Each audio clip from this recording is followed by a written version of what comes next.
Bismillahirrahmanirrahim. Assalamualaikum warahmatullahi wabarakatuh. Perkenalkan, nama saya Ferdiansyah Syarudin. Saya dari Universitas Cokroaminoto Palopo, jurusan Teknik Informatika, konsentrasi Sistem Informasi Geografis atau biasa disebut dengan SIG. Di sini saya akan menjelaskan ada beberapa poin-poin tentang mata kuliah kartografi dasar, yaitu yang pertama yaitu definisi peta, dan yang kedua syarat-syarat peta, dan yang ketiga jenis-jenis peta, dan yang keempat simbol-simbol peta, yang kelima jenis-jenis proyeksi, dan yang terakhir itu pemanfaatan peta dalam kehidupan sehari-hari. Oke, langsung saja kita ke video selanjutnya. Ya baiklah, langsung saja kita masuk di materi yang pertama, yaitu definisi peta.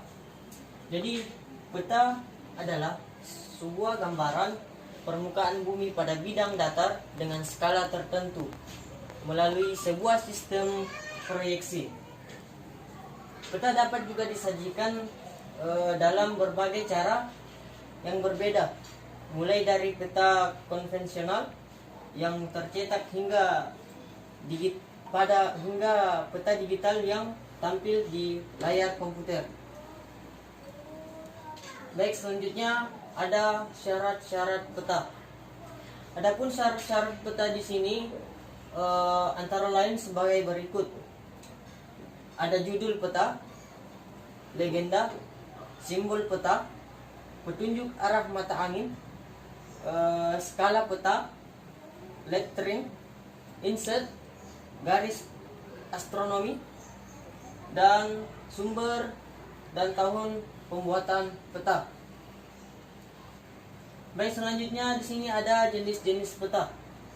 Menurut isinya, peta terbagi menjadi 4, yaitu sebagai berikut. Yang pertama, peta dunia, di mana peta dunia ini adalah peta yang menggambarkan bentuk, letak, dan wilayah negara-negara di dunia. Jadi seperti ini gambarnya pada peta dunia. Dan selanjutnya peta kartografi, di mana peta kartografi ini yaitu peta yang menjelaskan seluruh atau sebagian permukaan dengan skala yang kecil. Dan selanjutnya pada jenis-jenis peta, yaitu peta topografi, yakni peta yang menjelaskan permukaan relief bumi dengan garis-garis kontur sebagai penjelasnya, seperti jalan, sungai, dan lain-lain sebagainya. Yang berikutnya adalah peta khusus atau biasa disebut dengan peta tematik. Ialah peta yang hanya menampilkan sebagian permukaan bumi saja, seperti peta yang ada pada slide ini.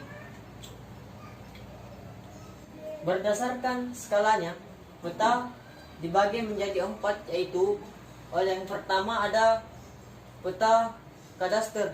Peta kadaster ialah jenis peta yang menunjukkan wilayah, peta tanah atau peta yang ada di dalam sertifikat tanah. Ukuran peta kadaster yaitu sekitar 1:100 sampai dengan 1:5000. Dan selanjutnya ada peta berskala besar, di mana peta berskala besar ini menggambarkan wilayah yang kecil seperti kelurahan, yang desa, kecamatan. Ukuran peta berskala kecil ini berkisar 1:5000 sampai dengan 1:250.000. Dan selanjutnya itu peta berskala menengah, di mana peta berskala menengah ini ukuran peta berskala menengah ini sekitar 1:250.000 sampai dengan 1:500.000. Dan yang terakhir itu peta berskala kecil.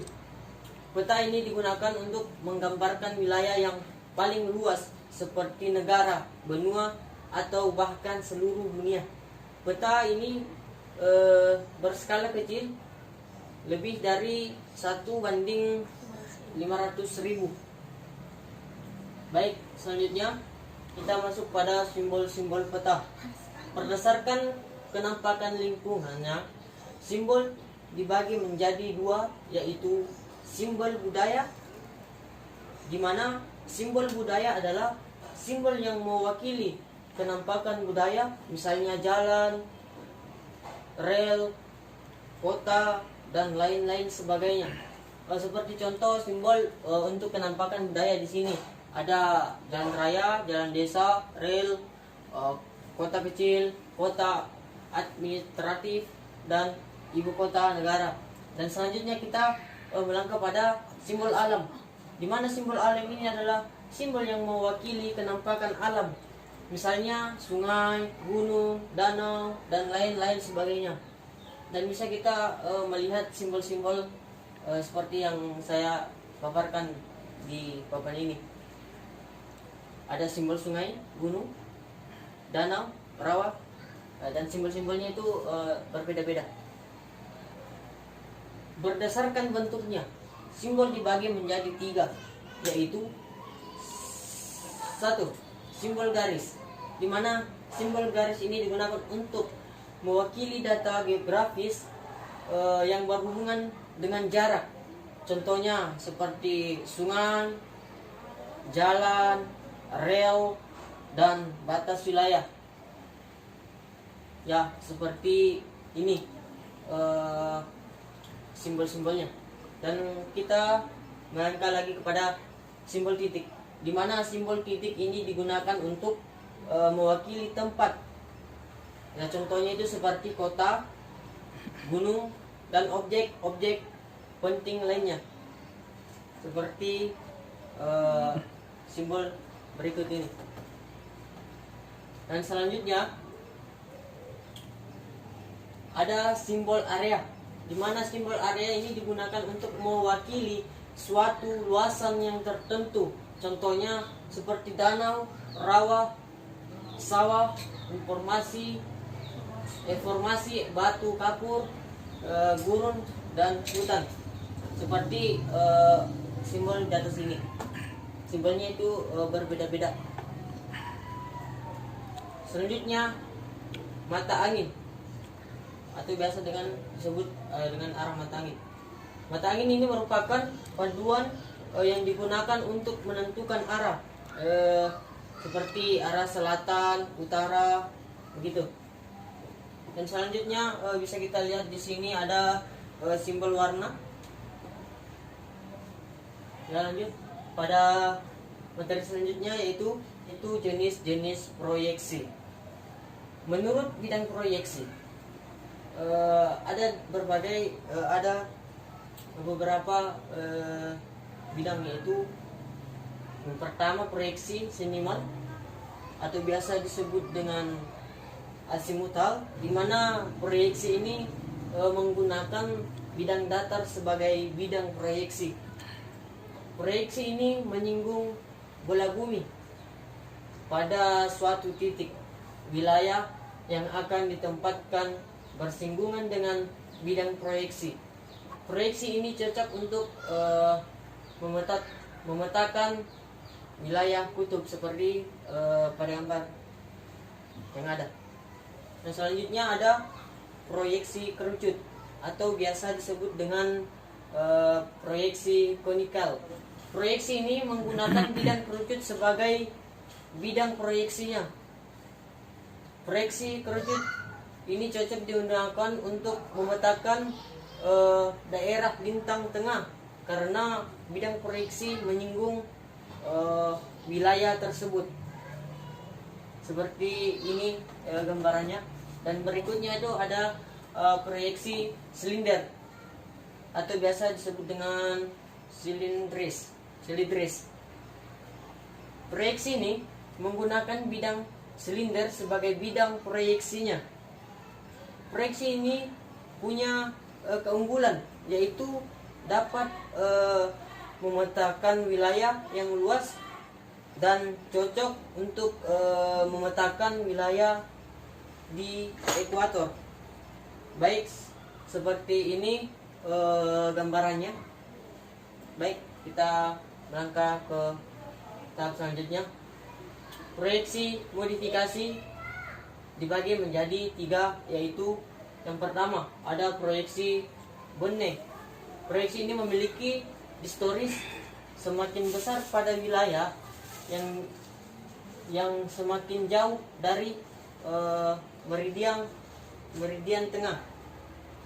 Yang selanjutnya proyeksi Mollewitz menggunakan wilayah yang semakin mendekati kutub, ukuran luasnya semakin kecil, dan proyeksi sinusoidal dapat menggambarkan sudut dan jarak yang dapat di wilayah meridian tengah khatulistiwa. Berdasarkan sifat asli bumi dibagi menjadi 3, yaitu 1. Proyeksi ekuidistan. Proyeksi ini mempertahankan jarak sebenarnya di permukaan bumi. Dan kedua, proyeksi konform. Proyeksi ini mempertahankan bentuk di permukaan bumi. Dan yang ketiga, ada proyeksi ekuivalen. Proyeksi ini mempertahankan luas area di permukaan bumi. Dan menurut kedudukan sumbu simetri dibagi menjadi 3, yaitu 1. Proyeksi normal, di mana proyeksi ini adalah sumbu simetri pada proyeksi peta berimpit dengan sumbu bumi. Dan yang kedua, proyeksi miring. Proyeksi ini adalah sumbu simetri pada proyeksi membentuk sudut miring dengan sumbu bumi. Dan yang ketiga adalah proyeksi transversal. Proyeksi ini adalah sumbu simetri pada proyeksi tegak, lurus, sumbu bumi atau di ekuator. Dan selanjutnya pada materi terakhir ada pemanfaatan peta dalam kehidupan sehari-hari. Ada pada bidang pertanian, merupakan sektor ekonomi yang penting bagi masyarakat Indonesia. Peta untuk pertanian menyajikan informasi mengenai aspek-aspek yang mempengaruhi aktivitas pertanian. Aspek yang mempengaruhi aktivitas pertanian contohnya jenis tanah, curah hujan, morfologi, dan jenis vegetasi lainnya. Setiap aspek dapat dipetakan sebenarnya, karena untuk melalui peta maka dapat diperoleh informasi lokasi yang tepat untuk lahan pertanian. Dan selanjutnya itu bidang industri. Penentuan lokasi industri dapat menggunakan peta sebagai alat bantu analisa. Sebuah industri harus memperhatikan aspek ketersediaan bahan baku, sumber energi, tenaga kerja, dan jaringan transportasi. Pada bidang transportasi dibutuhkan dalam proses perpindahan barang atau orang. Transportasi meliputi jalur darat, air, dan udara. Peta yang digunakan pada bidang transportasi diantaranya peta jaringan jalan, rel kereta api, rute, dan pelayaran. Dan selanjutnya bidang kebencanaan. Bidang kebencanaan alam dapat merugikan banyak orang, sehingga perlu adanya mitigasi yang baik.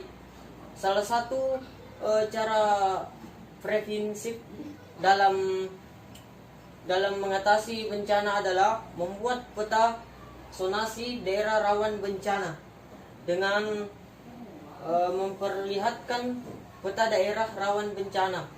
di lingkungan desa misalnya, maka masyarakat dapat mengetahui daerah mana saja yang tidak boleh ditinggali dan kemana arah evakuasi saat bencana terjadi. Nah, selanjutnya bidang pariwisata. Kegiatan pariwisata ini berkembang pesat di area modern. Kehadiran peta pariwisata sangat dibutuhkan untuk melihat sebaran daerah wisata, lokasi, restoran, tes area, dan area hiburan lainnya. Baik, selanjutnya bidang tata guna lahan. Pada bidang tata guna lahan ini berkaitan dengan perencanaan penggunaan lahan dalam suatu kawasan. Melalui tata guna lahan maka pembagian wilayah disesuaikan dengan fungsi terbaiknya seperti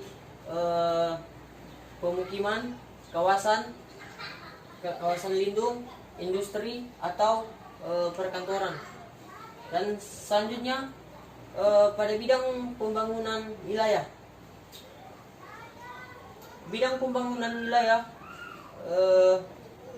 seperti kota misalnya, dibutuhkan sumber daya yang baik untuk memperlihatkan gambaran lokasi yang akan dibangun. Untuk itu, peta master plan dibutuhkan untuk melancarkan kegiatan pembangunan wilayah. Mungkin itu saja dari saya. Assalamualaikum warahmatullahi wabarakatuh.